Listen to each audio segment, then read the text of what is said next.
45 days of the year we spend watching TV if we watch an average of 3 hours of TV every single day. Isn't that insane? I'm Radhi Devlukia, and on my podcast, A Really Good Cry, we embrace the real, the messy, and the beautiful, providing a space for raw, unfiltered conversations that celebrate vulnerability and allow you to tune in to learn, connect, and find comfort together. Hi everyone, and welcome back to this week's episode of A Really Good Cry. I hope you've all had such a lovely, lovely week. I have had a pretty great one actually. It's been really busy, but all good busy, you know, like the kind of busy that you want it to be. Every time I do feel like my life is getting a little bit hectic, I always remember this quote that says, "An idle mind is the devil's playground." And I was like, you know what? Ain't that true? Whenever I have too much time on my hands, which honestly I haven't had for a while, it definitely allowed too much space for overthinking and also doing things that weren't necessarily at the frequency I wanted to be doing them at. So being busy is always a good thing. So today I wanted to talk about how to not waste your evenings, because I heard this one statistic and it literally changed everything. It changed how I spend my evenings. Like, it has been embedded into my mind and I now cannot unhear it. It is that the average person watches 3 hours of TV per evening. That's 21 hours a week, which totals to 1,095 hours, which is 45 days of the year watching TV. 45 days of the year we spend watching TV if we watch an average of 3 hours of TV every single day. Isn't that insane? 45 days of the year. Now imagine if you even spent just half of your evening on things that you've been dreaming of doing, trying to find the time to finish or create something that you've always wanted to. That's over 20 more days that you just freed up for yourself. 20 days. Your evenings are the time that you get for yourself. I get it. It's those few hours after work, maybe after your kids go to sleep, you know, that little bit of time that you get just to yourself. And for years, I honestly felt like I was trapped between this feeling of wanting to wedge out and do absolutely nothing, because yes, I was tired from my busy days, but also wanting to do all the things that I haven't had time to do during the day, or finishing things that I haven't completed yet. And honestly, I got to a point where I was just tired of not reaching the goals that I had, or starting things that I've always wanted to. And also feeling unsatisfied and unfulfilled, spending every single night watching TV after TV, show after show. And it didn't make me feel inspired or excited or positive about life. Watching TV is quite a low frequency thing, especially with the things that we end up watching. Like if you're watching a documentary, if you're watching something educational, if you're watching something that makes you feel good, that's one thing. But most of the things that people are watching nowadays are actually pulling at the lower frequency versions of ourselves. And what I mean by that, it's our lower tendencies, gossiping. Like if you think about reality TV, it's all based on gossip. If you think about a lot of the shows that are famous right now, they're all scary and dark, or a lot of them just have a lot of sex in them. And I think that a lot of these things that we end up watching become us. Every single thing that we put into our mind or let through our senses becomes us. And so I always try to think, look, of course, there are days where I love just sitting and watching a bit of Love Island, but I'm also aware of what it does to my mind. Because if I'm watching gossip, I'm more likely to gossip. I'm more likely to get excited by gossip in real life if I'm getting excited about it while watching it. And now listen, I'm really not saying that you're wasting time if you're watching a show every single night or scrolling on Instagram all night. If you are happy and content about it, then that's great. But I feel like most of us are not. Deep down, if you think about it, you're probably not really happy that that's how you're spending your nights.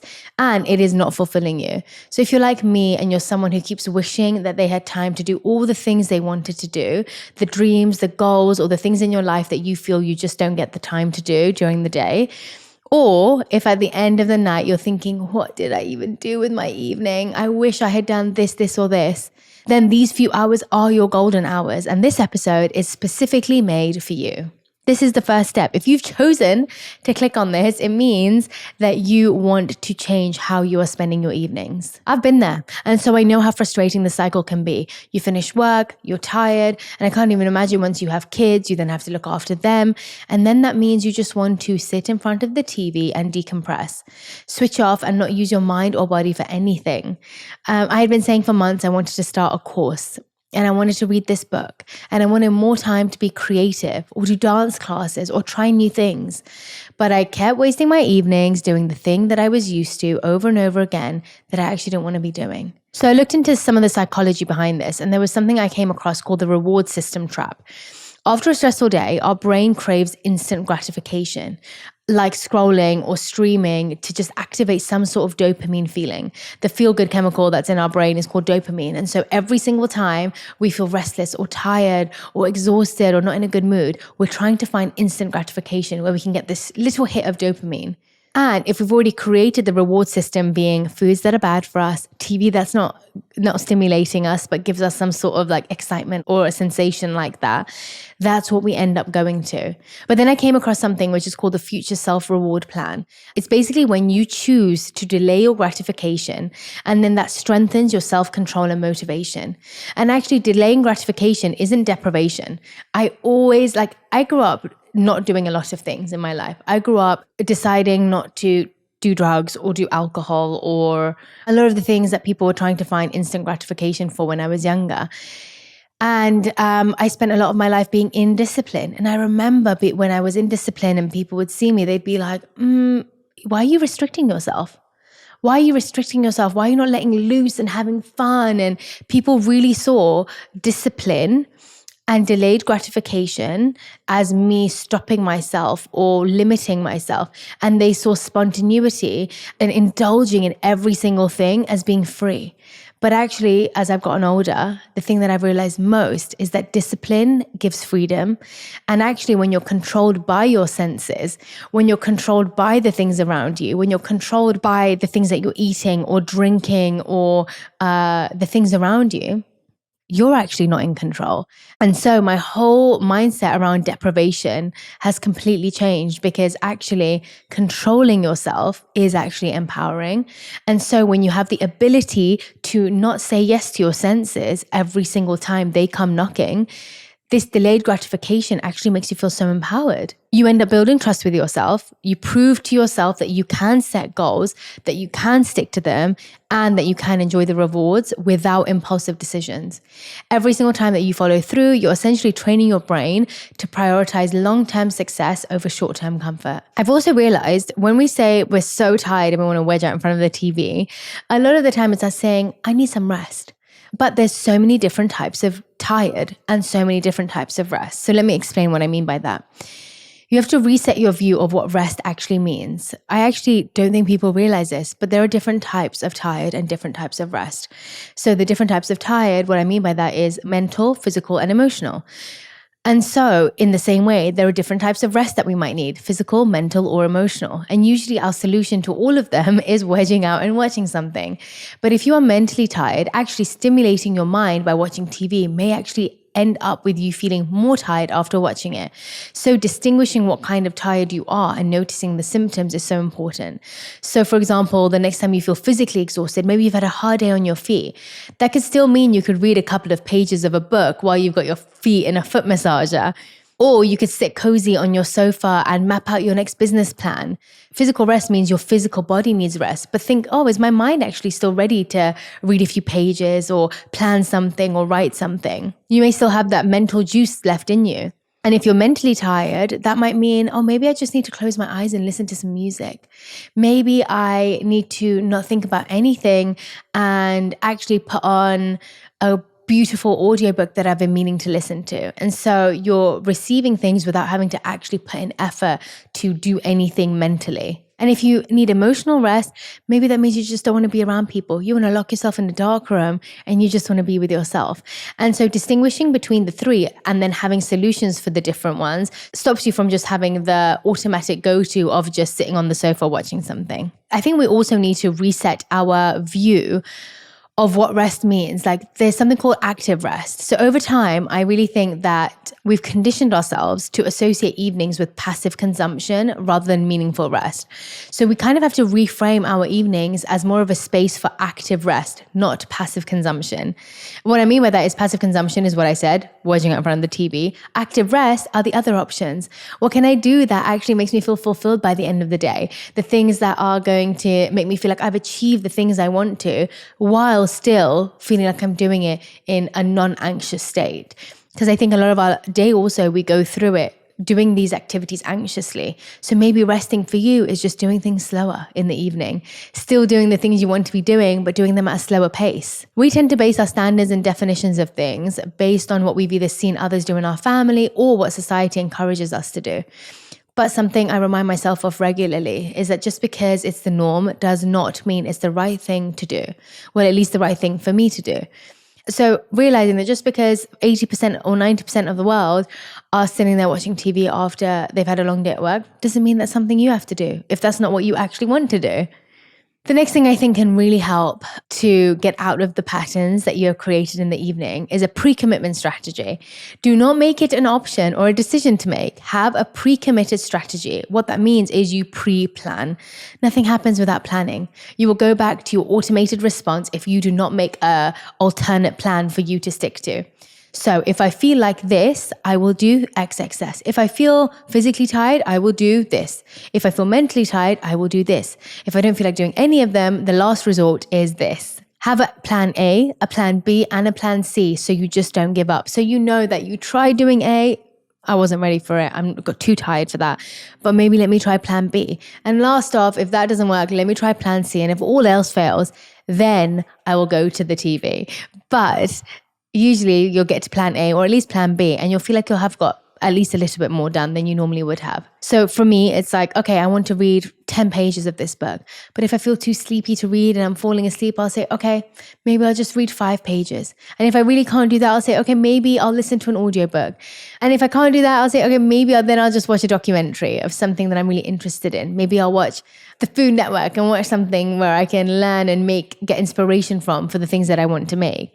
And I'm like, okay, fine. If I don't want to do that, maybe I'll flick through a cookbook and I'll plan my meals for next week. And so like I have all these little things that I know I want to do and I'll try and slot them into plan A, B, C, or D. Also decide in the morning how you will spend your evening. Start prepping your mind for the evening. Schedule activities like exercise, reading, even a mindful reset, and start telling your brain that this is what we're going to be doing in the evening. Next up, it's creating friction for distractions. We make our distractions so readily available to us. They look juicy and tempting constantly. So really, we're just setting ourselves up for failure. And I know you can relate to the feeling of sitting down with a book. You're so excited to sit down with this book.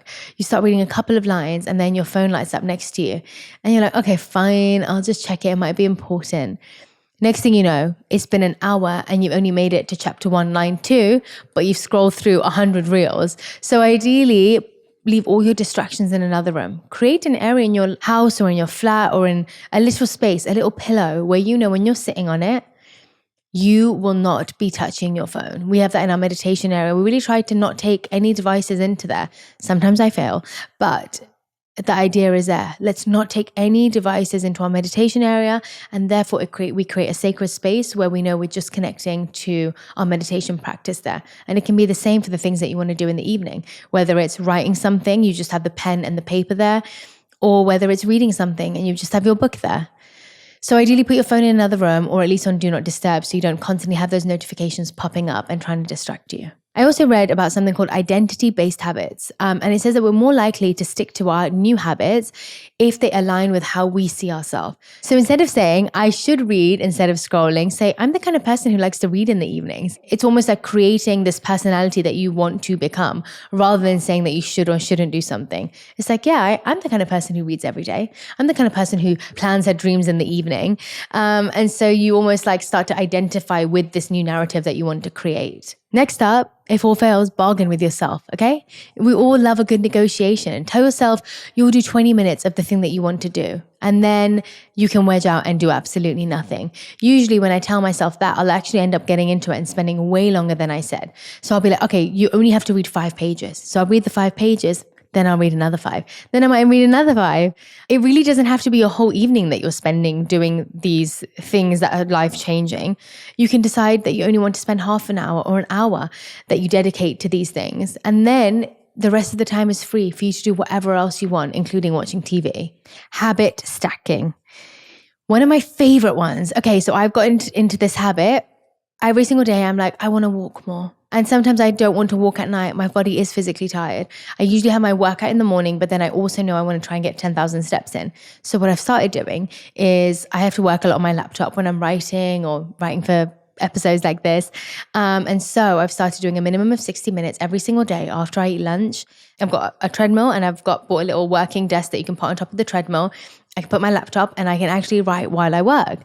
And I absolutely love it. 60 minutes turns into 90. Sometimes it turns into 2 hours that I'm walking and working. And let me tell you, I get so much creative juice flowing just by walking. And I think there's something to doing an activity while you're also trying to think, because I think it removes distractions because you're already doing 2 things at once. But also, I truly believe in physical movement stimulating mental movement. And so when you're physically moving, it's also like you get endorphins, your adrenaline is pumping and more oxygen is flowing in your body. And actually it makes me so much more productive. So habit stacking is essentially adding something new with something that you already do. So you're anchoring new habits to existing ones, which makes it easier to essentially add into your routine. You don't feel like you're having to take out extra time to do it. So for example, if you want to listen to a podcast, you might do it while you're washing dishes, 15 minutes of it. If you like to walk and you're already on the treadmill and you want to read a book, maybe you have your iPad up on your treadmill while you're while you're walking. I really find that's helpful because you're already doing something anyway. And so you're just adding it into the time period that you would usually do that one thing. Like even in the morning, I'll brush my teeth, but at the same time, I'll step on my marma mat. If I thought about doing that randomly throughout the day, it probably wouldn't happen. But I'm brushing my teeth, and while I'm brushing my teeth, I'm standing on my marma mat. And so 2 things get done at once, which also makes you feel really efficient. The next thing I've gotten really into is intentional entertainment. And what I mean by that is what I was saying before, choosing entertainment with intention, which also prevents you from feeling guilty from watching, and also kind of stops you from overwatching, because eventually you get tired of watching things like documentaries or things that are actually educational because you have to use your brain for it. And so instead of default scrolling, you could pick one meaningful show, movie, or online class to watch. Also setting a timer to limit your consumption. It is called consumption for a reason. It consumes you. And so whether it's Netflix, whether it is any kind of online platform, is made to keep you hooked, to keep you watching. Oh, do you like this show? You might like this one, and this one. It is called consumption for a reason, because it consumes you.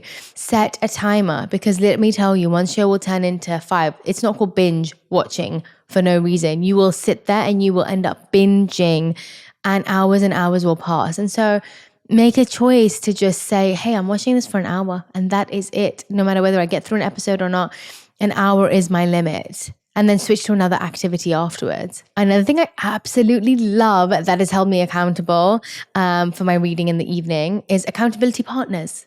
I now have a WhatsApp group. It's kind of like a book club, but really we just share accountability by sending ticks or check marks every single day that we read. And then people will be like, oh, I'm really struggling right now. I didn't make it through. I'm still catching up. And so you kind of get to see, you feel like you're not the only one struggling, number one. And number two, it also helps when people are sending in their ticks. You're like, okay, I really have to do my reading today. So I also think I need to remind you guys of something. Our mood and our actions can be separated. And look, here's the deal. Our brains are wired for comfort. We know this. When you're in a bad mood, your brain says, hey, let's just skip that workout. You don't need it. You worked out yesterday. You do not need to move your body today. Instead, why don't we watch the next episode of You? It's out and it's going to be a wild one. It will feel so much better than that. But here's the catch. When you're waiting to feel motivated before you act, it is an absolute trap. Your mind is trapping you. Your mind is trying to keep you comfortable instead of pushing you, because even if something is good for you, if it is out of your comfort zone, you are going to feel like it is not good for you. And your mind is going to try and keep you as comfortable as you possibly can, even if it's not a good comfort. So most of the time, action has to come first. and then good mood follows. So you have to do the thing and your brain will catch up later. And when you take these small positive actions, even if you're not feeling like it, it is creating these new patterns, these new pathways that your brain didn't realize could exist. And not only didn't know can exist, that you can actually feel good from doing. And so you cannot wait till you feel something before you do it. That is an absolute myth. We can get so used to saying, oh, I'm feeling like this, so I should just do this tomorrow. But that just becomes a narrative that we keep telling ourselves to constantly give way to emotions and postpone important things to tomorrow. Tomorrow becomes the next day and the next, and then it just doesn't happen. And so create the pathways that you want to. And at first, yes, it will be difficult to push past the comfort feeling that your mind is telling you need, putting yourself into discomfort. But as soon as you've taken that one step or done something differently once, you've already created that pathway. And then it becomes easier and easier to walk on it. It's almost like a path where no one's walked. Eventually someone's footsteps goes there. And then you're like, oh, someone's been there. Maybe I could do it too. And then more people start going. And eventually the dirt road becomes a full pathway because enough people have stepped on it. And so that's exactly what you're doing for yourself. You're actually, yes, the first time will be difficult going through the forest and all the leaves and all the mud on the floor. But the second, the third, the fourth, the fifth time, just making it an easier pathway for you to keep following. And you know what? Sometimes when I put things online, people are like, oh, you just need to relax. Can't some parts of life just be unintentional and free? Yeah, of course it can be. But it really just depends on how deeply you want to be or do what you're saying you want to be or do. So it's not wrong to have unintentional moments. But if your deep intention is to reach a goal or to start something or to finish something, then actually every single moment of intention does matter. So yes, you can have unintentional moments, but the more unintentional moments you have, the slower it will take for you to reach your goal and the less likely it will take for you to reach your goal. The more steps that you take towards something, the closer you're going to get to it. The more time you spend taking those steps, the further you will go each time. So really and truly, it just depends. How much do I want to do the thing and how fast do I want it to happen? And that should really help you to decide how many evenings you want to spend watching TV, how many hours a night you want to spend doing the thing you want to do. And it really does just put things into perspective. Sometimes you also just have to learn how to disrupt the pattern. You have to change your regular routine. So if you're used to finishing work and going to the sofa, just mix it up. Again, this is to do with patterns. Go to another room straight away instead. Do not go into the room where your TV is. Find another space to go to where you've already got your setup ready. And so it creates this new routine and you already have a separate space where you're not used to going and doing that activity you don't want to do. You just have to break the pattern of what you're in habit of doing. Look, at the end of the day, these are all the little tips and tricks that you can do to try and help you break out of your routine, whether it's habit stacking, whether it's creating new environments, whether it is getting out of your comfort zone, or planning and setting yourself up for success. And I've told you all of it in theory, but this really is a proof in the pudding situation. There's only so much that I can tell you and that you know theoretically before you just try it and experience it for yourself. And so I've given you the theory and I've given you my experience of it, but you have to just give it a go yourself. And I guarantee you, you will not regret it. There's no part of me that says, oh, I wish I hadn't read this book, or I wish I hadn't spent my night reading this and learning something. Oh my gosh, I'm just so much smarter. How awful. Or, oh my gosh, this is giving me a new perspective to life. How awful. But I have binge watched some Love Island and thought, oh, why the flip did I do that? So either you can learn from my experience or you can create your own, but I guarantee you will not regret not wasting your evenings. Hope you have a wonderful day. Hope you have a wonderful evening wherever you are listening from. Thank you so much. And let me know if this helped you and if you do end up breaking free of your usual evening pattern. I would love to hear your stories and can't wait to see what you will decide to achieve with all your extra days that you will have and extra hours in the evening.